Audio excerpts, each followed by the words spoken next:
Welcome to the Plants, People, and Science podcast, a podcast of the American Society of Horticultural Science. I'm Kurt Rome. I'm a professor of horticulture at the University of Arkansas, and I'm your host for this episode. You know, sometimes we forget that there are people behind the science in the journals that we read. Real people having real experiences. And we forget that science can be messy. Not everything works perfectly as hypothesized or planned. Often there is a failure, and failures never get published. There can be that freak storm or weather event, the growth chamber or greenhouse that malfunctions, that cooks or freezes our plants, that analytical instrument that broke down right in the middle of an experiment and we lost it, the computer that died and the data files we lost, that wild mouse or raccoon that ate our results before we could get the data collected. Things just happen, and it's just a fail. We have to start all over, and we have to go back to the drawing board.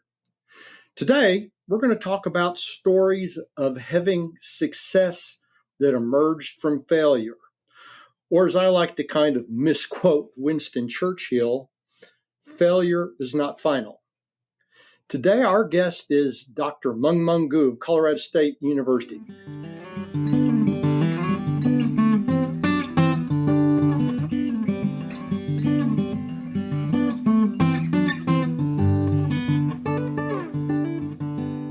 Dr. Gu, thanks for joining us today and welcome. How are you? Well, thank you so much, Dr. Rome, for having me. I am very good.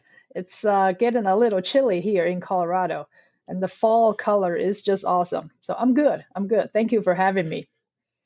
Well, good. Glad to have you here. We are getting fall weather here finally after several weeks of record-breaking high temperatures. We have seasonal temperatures today. Tell us what you do at Colorado State and maybe explain a little bit about your professional path to what you're currently doing. You probably know that I graduated from the University of Arkansas. After getting my PhD, I got my first faculty job as an assistant professor, extension specialist at Mississippi State University in Starkville.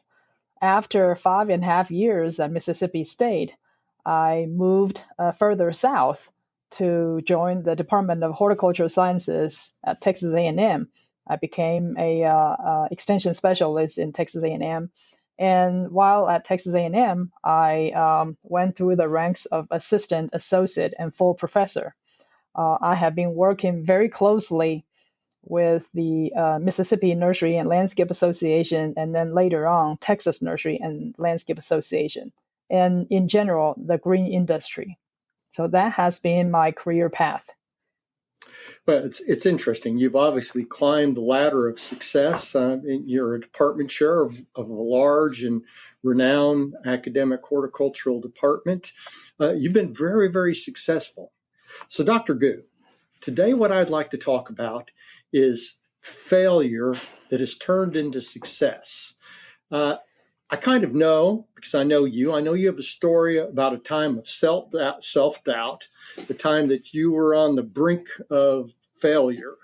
Maybe you felt like a failure, but you've clearly overcome that. Would you be willing to tell us that story? And I need to confess to the audience that I know this story because I was your PhD co-advisor. Specifically, tell us about your PhD qualifying exams, that oral comprehensive exam that the PhD program at Arkansas requires you to pass. Okay, well, thank you, Dr. Rome, for mentioning that. Let me just brag, since you mentioned about our great institution here, let me just brag a little bit about my department. And we Sure. may be the largest horticulture program in the nation. It's the Department of Horticulture and Landscape Architecture, and we have 366 students face-to-face. And in addition, we have about 150 online students. So we're probably the largest program. That's a good-sized program, no doubt, and a great reputation for a long time. I appreciate that. So let me tell you about this experience that I have had during my PhD in the Department of Horticulture at the University of Arkansas. For all the PhD students, they have to, there's one, I guess I will call it a gatekeeping experience. They have to do the PhD qualified exam. So first you do the written part, and then after you pass the written exam, and then there's the oral comprehensive exam that the program requires you to pass. Um, I did not pass the first time. I did not pass the first time. Um, Although I think I did well in the written exam, I did not what to expect for the oral exam. Dr. Gu, I remember it really well as your professor and your co-advisor. I thought you were really well prepared. You did do well in your written exams, and I expected you to kind of nail it, to hit the ball out of the park. But it's my memory about your exam that you just didn't show us what you needed to show us, and it kept getting worse and worse. And I could see by the faces of the committee members that you were in trouble, and I was deeply concerned. And so here's what I remember about it, and you can correct me if your memory, and tell me from your memory. At some point in time, I realized that, quite honestly, you were failing, and you were going to fail this exam. And at Arkansas, if we voted a fail, that means you're leaving the PhD program. And so I actually asked that we suspend the examination, essentially to hit pause. And I visited with the committee, and I said that you're not doing what the quality of work that I think you could do, that you weren't representing what you know, and that I wanted to hit pause for like 6 months. And there were a couple committee members that said, no, she's failing. This is it. And we had a conversation, and I got them to agree that we're going to hit pause. And then I remember having to call you into the room and saying, we're not completing the exam today. So tell me, what went through your mind? I sent you out of the room, and we talked for probably 25 minutes. Yeah, I remember that experience, and Dr. Rome, and I think full disclosure here is also that I was a international student, so English was not my first language. And although I think at a certain point the graduate coordinator, Dr. Murphy, back then said that I got the highest TOEFL score of all the international students. And however, communicating in science and communicating in horticulture is different from the TOEFL test. So often I feel that I have the knowledge, I know the knowledge, and I had difficulty in getting it out in the concise, in the accurate manner in English. And I think that's where the trust that you had in me, that through my studies, I took the classes and everything, and that I have been working really hard. So that's something that I appreciate very much, that you had the trust in me. You knew that I was up for it. And however, you didn't know and I didn't know why in that room when I was answering all those questions from the committee members, and sometimes it just flopped, and then I froze. Yeah, I think you froze. It's almost in my memory. If I had said, Mengmeng, what's your first name? I remember. You very likely would have gone, I don't know what my name is. You got frustrated and flustered. So we sent you out. We decided to hit pause. You could have quit. You could have said, this is it. I'm going back. I'm going back home. I'm done with this. I'm not going to fool around. What motivated you? What kept you going? Well, like I said, I knew that you all trusted me, and I also had that trust in myself. Uh, before that moment, I have been always the top one student in my class and everything. So I also trusted myself that I could improve upon this short-term failure. And we just have to work out a strategy to get past that point. And what we it was very mortifying. It was very scary. It was very scary when you don't pass that, when you have all the hope from your family that you come into the University of Arkansas to get your PhD, and then, in the middle, that you failed. And that was not an option for me. So I promised to myself that I will do everything I can to overcome that short-term failure. And that's what I had in my mind.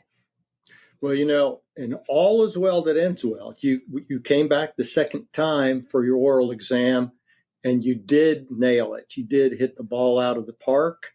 You graduated with flying colors and essentially a perfect grade point, an outstanding dissertation with a lot of publications. I want to ask, did that experience, has that inspired you or motivated you when you faced other challenges or at other times during your horticulture career that you faced failure?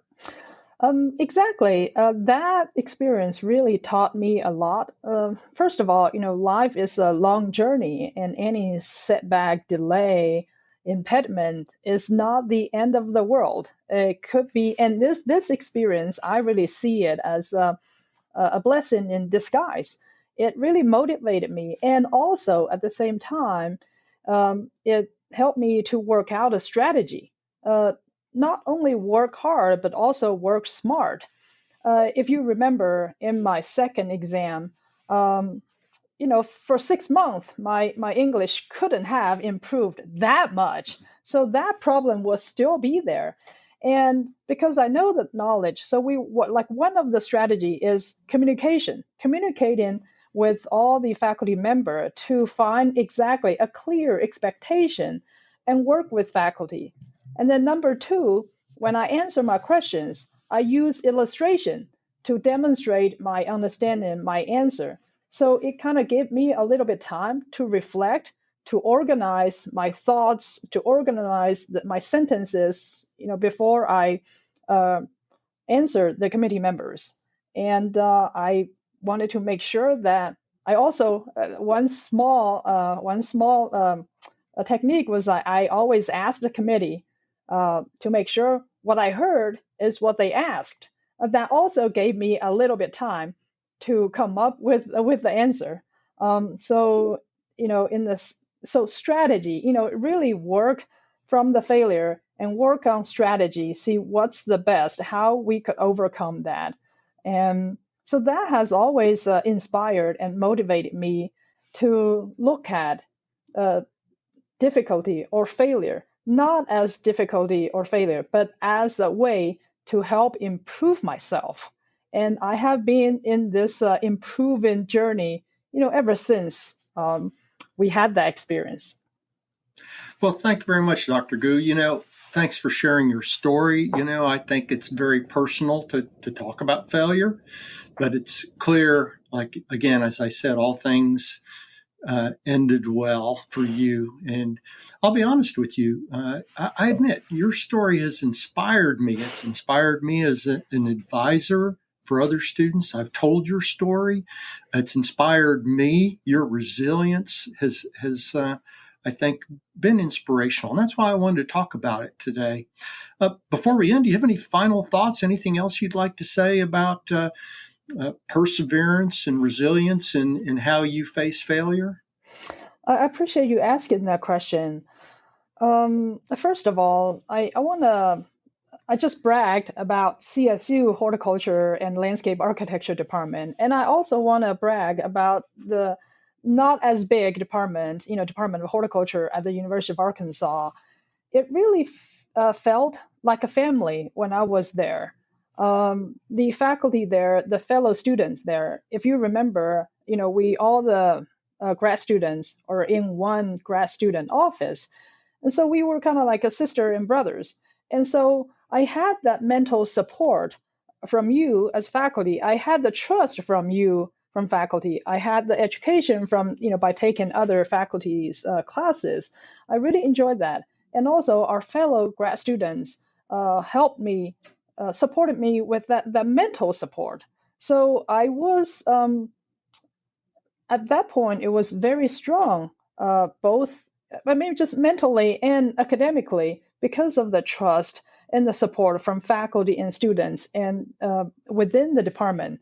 So what I learned is I can't change the past. I didn't do well in the first time. I can't just cry on it for the rest of my life. What I did was just put it behind me. I worked hard, gave it all, 120%, 200%, and just gave it all and work from that, work out a strategy, move forward. Again, life is a long journey. It's not failure. It's simply not successful yet. So that's a mentality that I have always have. We're just not yet there, and that just kept me going. Yeah, I think that's correct. And as I said at the beginning, failure isn't final. It's just another step in our journey. It's another piece of our intellectual and career puzzle. Well, thank you very much for joining us today, Dr. Gu. I very much enjoyed the conversation. Well, thank you, Dr. Rome. I want to thank everybody for joining us on Plants, People, and Science, a podcast of the American Society for Horticultural Science. We hope you've enjoyed this short episode in hearing that, like I said, failure is not final and resilience does matter. You can find a link to Dr. Gu and Colorado State Department of Horticulture and Landscape Architecture on the podcast homepage.